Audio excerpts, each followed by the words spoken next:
का जन्म प्रमाण पत्र हमने ट्विटर पर डाला और लिखा था ट्विटर पे, यहाँ से शुरू हुआ फर्जीवाड़ा, जिसको लेके समीर वानखेड़े के पिताश्री ये न्यायालय में गए कि नवाब मलिक के बोलने पे रोक लगाई जाए, ट्वीट डिलीट कराई जाए, इंटरिम रिलीफ मांगा जिसमें हमने कागज सबमिट किए हैं।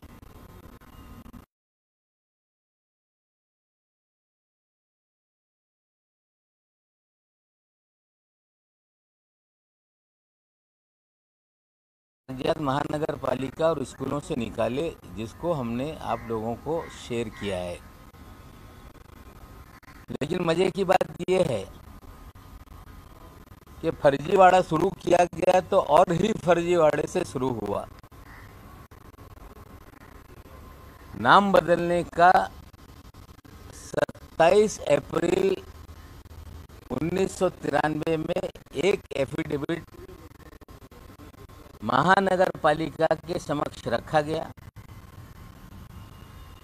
जो एफिडेविट मैंने आपको शेयर किया है 1993, जिसमें कहा गया कि birth register of male child Sameer born on 14/12/1979 Shri Gyandev Wankhede यानी Shrimati Zahida Wankhede residing at tank Bandar Ghaghra building refer करके दो व्यक्तियों ने एफिडेविट फाइल किया। जीवन जोगुरु जीवन जोगुरे जो के मुलुंड के रहने वाले हैं, उनका एड्रेस एफिडेविट में है।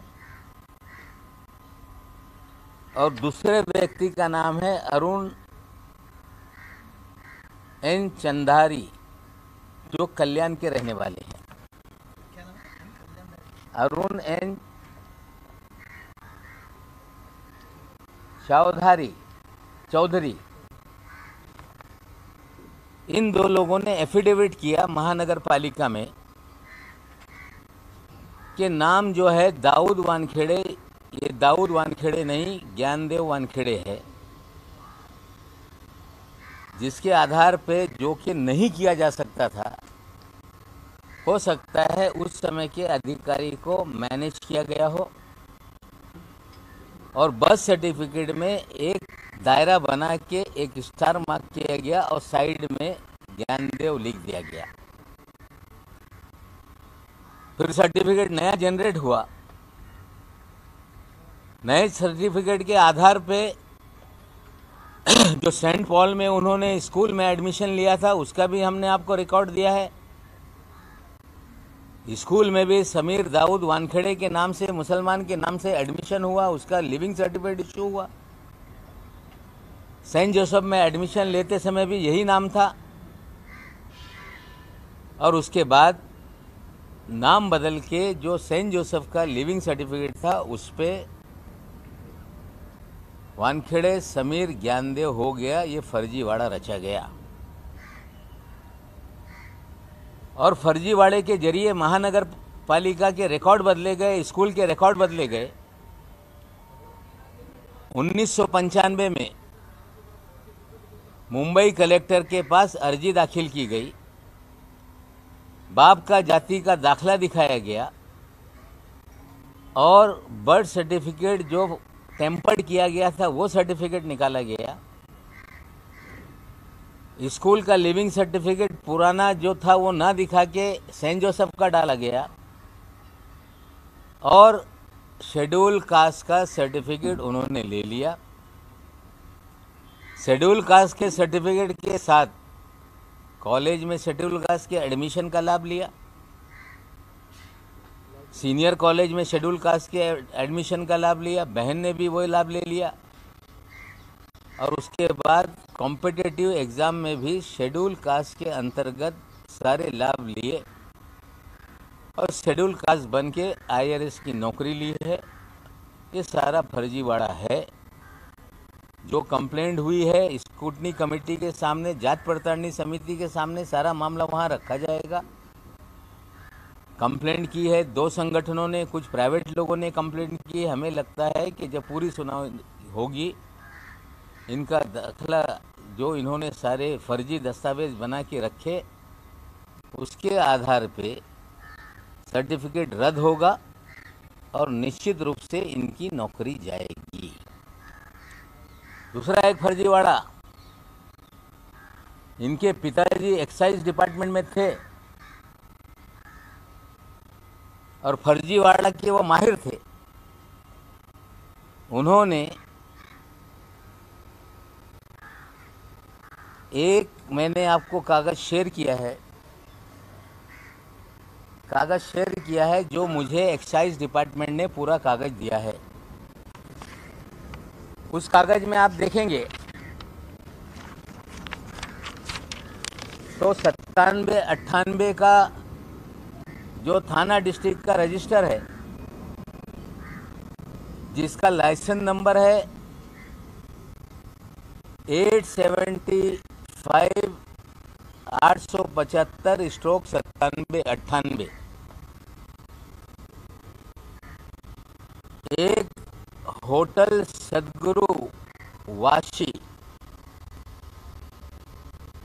इसके नाम से एक परमिट शराब खाने का इशू किया गया। जो परमिट इशू किया गया वो समीर ज्ञानदेव वानखेड़े के नाम से इशू हुआ। वो परमिट लगातार 1997 से लेके लगातार पैसे समीर ज्ञानदेव वानखेड़े के नाम से रिन्यू होता रहा और आखिरी रिन्यूअल, उसका आखिरी रिन्यूअल भी हुआ है। उसके भी 4,40,000, उसके भी पैसे भरे गए 3,17,650 रुपये। उसके बाद जो आखिरी रिन्यूअल हुआ है वो 2022 तक भी पैसे भर के रिन्यू करने का काम किया गया। कहने का अर्थ यह है कि जब समीर दाऊद वानखेड़े, जिसकी उम्र उस समय 17 साल 10 महीने 19 दिन थे, बाप विभाग में काम करता था और एक माइनर को लाइसेंस इशू करवाने का काम किया, ये सबसे बड़ा फर्जीवाड़ा है। 17 साल 10 महीने और 19 दिन मैंने आपको शेयर किया है ग्रुप के अंदर। 18 साल से कम की उम्र में कोई लाइसेंस दिया नहीं जा सकता। माइनर को लाइसेंस दिया गया और माइनर के नाम पे सदगुरु बार एंड रेस्टो आज भी वाशी में चल रहा है। 97 से लेके आज लगभग 26 साल 25 साल होने आ रहे हैं, 24-25 साल। कोई साल ऐसा नहीं कि वो लाइसेंस सस्पेंड हुआ हो, कोई समय ऐसा नहीं कि वो बिजनेस कंडक्ट नहीं होता हो, और उन्होंने फर्जीवाड़ा करके लाइसेंस बनाया। आज तक वो शराब खाना समीर ज्ञानदेव वानखेड़े उर्फ समीर दाऊद वानखेड़े के नाम से चल रहा है। आपको हम बता दें कि 2017 में समीर वानखेड़े ने अपनी संपत्ति जाहिर की है, जिसका मैंने आपको 17 का भी स्टेटस दिया है। 3 नंबर आप देखेंगे तो उसमें वो बता रहे हैं कि महाराष्ट्र थाने नवी मुंबई में सदगुरु ट्रक टर्मिनस, मिसेस सदगुरु truck terminus building Navi Mumbai hotel 1995 की कीमत 1 करोड़, और वो जॉइंट है उनके फादर और मदर का। उनकी मां के जरिए उनको संपत्ति मिली है और सालाना 2,40,000 रुपये किराया आ रहा है। फिर उन्होंने 2020 में भी यही DOPT को या उनके कंसर्न डिपार्टमेंट को जानकारी दी कि महाराष्ट्र थाने नवी मुंबई मिसेस सदगुरु truck other hotel area 1600 square feet 1995 कुछ लिखते हैं कॉस्ट उसकी 1 करोड़ रुपए। ज्वाइंट है DK Wankhede father, joint own by father after death of mother. Inheritance property उनकी माँ के जरिए उनको मिली है, और जिसको 2,40,000 रुपया सालाना किराया आ रहा है। साथियों, फर्जीवाड़ा है। माइनर होते हुए लाइसेंस लिया गया, लगभग 23-24 साल तक कारोबार चल रहा है समीर वानखेड़े के नाम से। जो सेंट्रल गवर्नमेंट के अधिकारी होते हैं, IAS हो, IPS हो, IRS हो, IFS हो, उन सभी को सालाना अपनी संपत्ति का ब्यौरा देना पड़ता है। नौकरी लेते हुए भी उन्होंने ये जानकारी छुपाई। 2017 तक जानकारी छुपाई। 17 का बाद जो जानकारी दी वो भी झूठी जानकारी दी कि किराया आ रहा है। सही मानों में एक शराब खाना वो चलाने का काम कर रहे हैं। जो सर्विस कंडक्ट रूल है उसके तहत कोई भी सेंट्रल गवर्नमेंट का अधिकारी नौकरी करते हुए कारोबार नहीं कर सकता। और जिस तरह से सारी चीजें हुई है, ये फर्जीवाड़ा, कम उम्र में लाइसेंस बाप ने इशू कर देना, शराब खाना चलते रहे और कहा जाए कि किराए पे लगा हुआ है। हमें लगता है इन्होंने जानकारी सप्रेस की जानबूझ के, और क्लियर कट कंडक्ट रूल जो बने हुए हैं केंद्र सरकार के, उसके तहत इन्हें नौकरी में रहने का अधिकार नहीं है। हम 3-4 दिन बाद DOPTA को इसकी कंप्लेंट करेंगे, कमिश्नर डायरेक्ट टैक्सेस के जो इंचार्ज है उनको करेंगे, विजिलेंस विभाग को करेंगे। 3 तरह का शिकंजा समीर दाऊद वानखेड़े पे कसा हुआ है। पहला शिकंजा है उगाही का आर्यन खान के केस में 25 करोड़ की मांग, कंसेशन रेट में 18 करोड़, उसमें इनका सहभाग है। दूसरा, फर्जीवाड़ा करके फर्जी सर्टिफिकेट बना के दलित के हक को छीनने का, उसकी कंप्लेंट है, वो जांच शुरू हो गई। और तीसरा, शराब खाना चलाना। बाप ने माइनर को लाइसेंस दिलाया और शराब खाना चलाते हुए भी जानकारी छुपाए रखी। सरकार के किसी भी अथॉरिटी को जानकारी नहीं दी। सर्विस कंडक्ट रूल के खिलाफ है। कंप्लेंट करेंगे, तीनों शिकंजे में नौकरी जाएगी। और ये फर्जी लोग हैं, शुरू से फर्जीवाड़ा करते आए।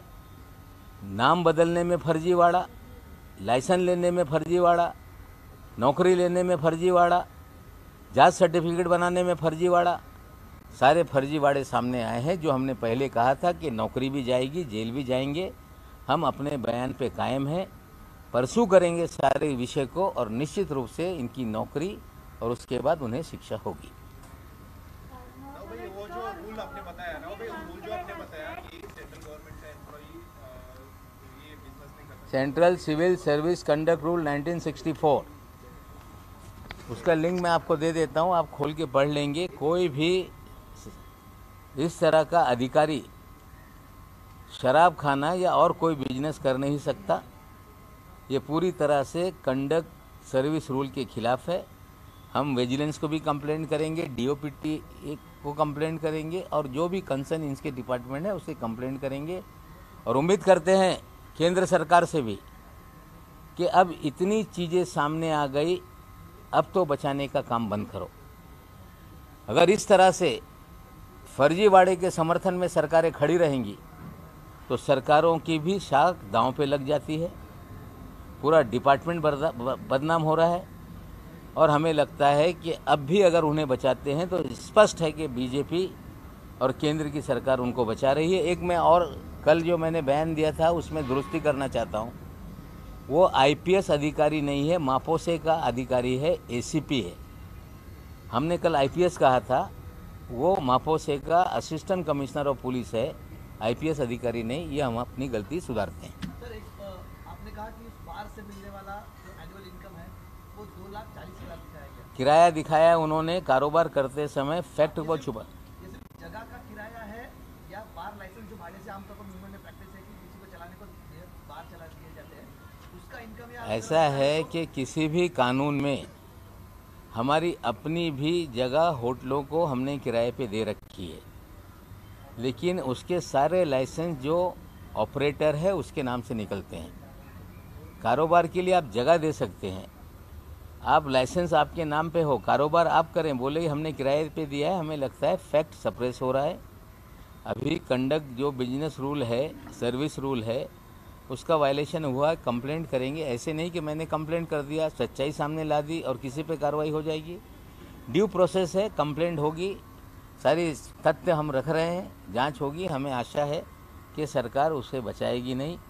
जो भी कोई व्यक्ति है कानून से बड़ा नहीं, कानून के दायरे में लोगों को रहना चाहिए। सारे कानूनों की धज्जियाँ ये उड़ाते आए बचपन से और हमें लगता है उन पर कार्रवाई होगी। क्योंकि आप भी होटल इंडस्ट्री को जानते हैं, क्या 2,40,000 का इनकम आपको लगता है अंडर वैल्यूड है या फिर 100% 1600 स्क्वायर फीट। अगर नवी मुंबई में 1600 फुट का किराया महीने का 20,000 है, इसका मतलब है कि 12 रुपये फुट से भी कम वो किराया ले रहे हैं। अगर 10 रुपया फुट लिया जाए तो 16,000 रुपये होते हैं, 12 रुपया फुट ले लिया जाए तो 20,000 रुपये होते हैं, और 12 महीने में अगर 2,40,000 रुपया ही किराया आता है, हमें लगता है काला धंधा, गोरे लोग का खेल चल रहा है। दूसरा इस बार को चला रहा है और उससे 2 नंबर में पैसे लिए जा रहे हैं और भांडा फूट ना जाए इसलिए किराए पे दिखाया जा रहा है। हमें लगता है जब जांच होगी तो सारे तथ्य खुलेंगे। Thank you. बोल दिया ना? मैंने फिर बोल दिया। Today is a historic day. The huge victory has been there for the farmers of this country. Since last 1 year, there was a agitation against 3 farm laws. Hundreds of farmers have lost their life. They had given sacrifice, and still till morning the agitation was continuing. Farmers were blamed as a Khalistanis. Farmers were blamed as a anti-national. But they stood by their stand, and ultimately Mr. Modi ji in the morning 9 o'clock came to the address nation, and he has announced that 3 acts are repealed. We were demanding from the very first day this act can be repealed, new process can be started, but they were very much adamant. Now election is there in Punjab and UP. Definitely they are going to be defeated. In the fear of defeat, the first time in 7 years, any decision has been rolled back by Modi government. It is nothing but a victory of the Indian farmers and Indian democracy. I appeal to the people of India that if any injustice is there, if anything wrong has been done by the government, whether it is state or center, you have to be stood, you have to be the fight, you have to start a struggle, and ultimately if you continue your struggle, you will get success in your cause. And today, the way Modi ji has taken a decision to repeal 3 Acts, it's a victory of Indian farmers and Indian democracy. Sir Hindi में इसी को हिंदी में sir. जिस तरह से आज देश के प्रधानमंत्री सुबह राष्ट्र को संबोधन करने के लिए आए, कृषि क्षेत्र में अपनी उपलब्धियां गिनाई और तीनों कृषि कानूनों को वापस लेने का ऐलान किया है, रिपील करने का। जिस तरह से देश के किसानों ने एकजुटता से लड़ाई को जारी रखा, कई किसानों ने अपने प्राणों की आहुति दी, जुल्म हुए, गाड़ियों से रौंदा गया, लेकिन किसान भाई डटे रहे और सरकार को किसानों ने झुकाने का काम किया। हम किसानों को सलाम करते हैं और शहीद किसानों का अभिवादन करते हैं।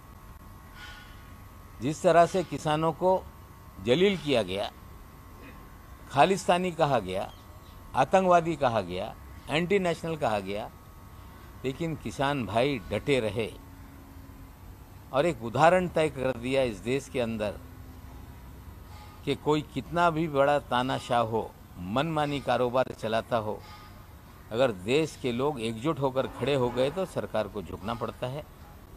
आज देश के किसानों ने मोदी सरकार को झुकाया, हम उनका अभिवादन करते हैं, अभिनंदन करते हैं, शहीदों का अभिवादन करते हैं। और लड़ाई अगर मन से, इच्छा से, ईमानदारी से लड़ी जाए तो जीती जाती है। आज सरकार झुकी है, हमें लगता है ये शुरुआत है। अब मनमानी कारोबार इस देश में नहीं चलेगा। शर्त यह है कि हिम्मत और ताकत से लड़ाई लड़ी जाए। इस देश में शुरुआत हुई है मोदी काल में, अब मनमानी कारोबार नहीं चलेगा, हम पूरी तरह से आशा रखते हैं।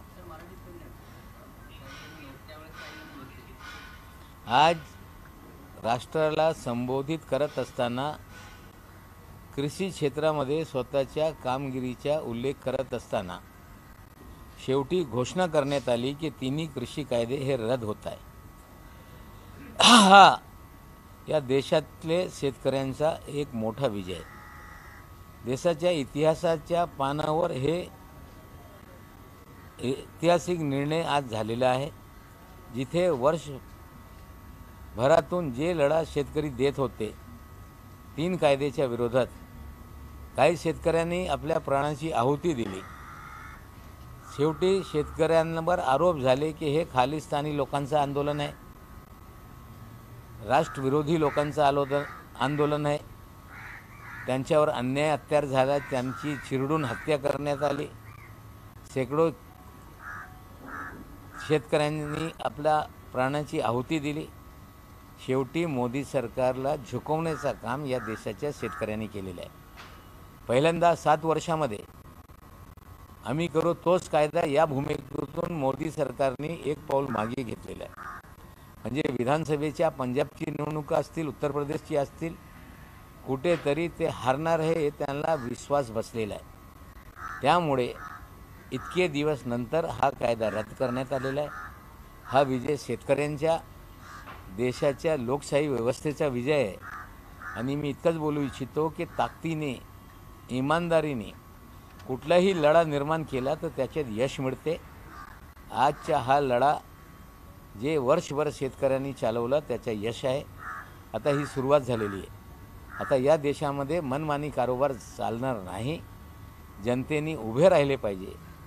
चूक होत असेल ते बोट दाखवले पाहिजे, अन्याय होत असेल तर संघर्ष केला पाहिजे। जर अन्यायाच्या विरोधात संघर्ष निर्माण केला तर यश मिळते, हे निश्चित आहे।